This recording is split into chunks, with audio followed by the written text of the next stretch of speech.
কথা ভাবছেন আমরা সবাই জানি। আমরাও জানি। কার কথা? রুমি ভাইয়ার কথা। আচ্ছা, এত বুঝতে হবে না, যাও খেলতে যাও। যাও, আজকে ছুটি।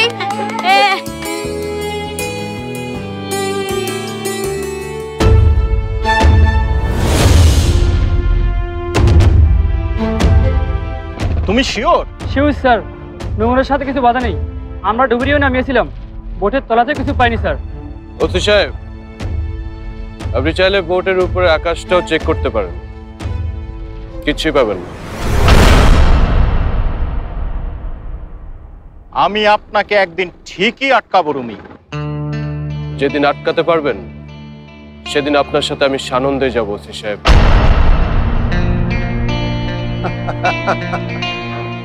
কি ওসি সাহেব, এবারও তো কিছু পেলেন না।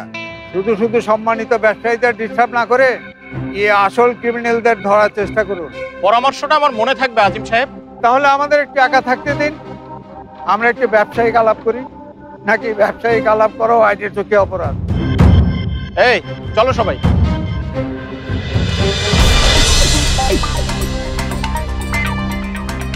এই ওসি এত সহজে আমাদের পিছা ছাড়বেন।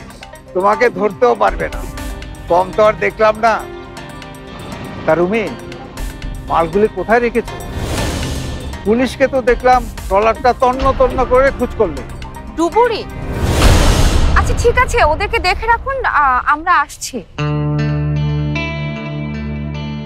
আব্বু, পুলিশ ডুবুরি নামিয়ে শুধু বোটের নিচেটাই দেখেছে, পুরো নদী না। আচ্ছা আব্বু, তুমি তপু ভাই আর আবির ভাইকে দেখেছো? আমার মনে হয় রুমি ওদেরকে ডুবুরির পোশাক পরিয়ে মাল সহ নদীতে নামিয়ে দিয়েছে। তীরে ফেরার আগে আমি ওদের দুজনকে নামিয়ে দিয়েছি। দেখেছো লোকমান, তোমাকে শুধু শুধু সরিয়ে বন্দরের দায়িত্ব আমি রুমিকে দেইনি। ওরা পৌঁছালে মালগুলো 3 নম্বর গোডাউনে নেওয়ার ব্যবস্থা করেন। কিন্তু মালগুলো তো 2 নম্বর গোডাউনে নেওয়ার কথা। হ্যাঁ রুমি, 2 নম্বর গোডাউনটা তো অনেক সেফ। এখন আমার কাছে সেটা মনে হচ্ছে না স্যার। রুমি যেটা বলছে সেটাই করা ভালো হবে আব্বু। ওরা যেভাবে বলছে সেইভাবেই করো লোকমান।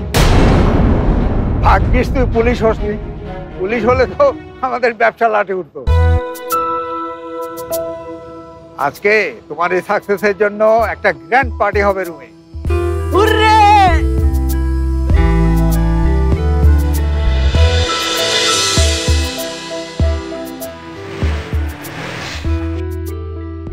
তোমাকে নিরাপদ দেখে যে কি স্বস্তি লাগছে।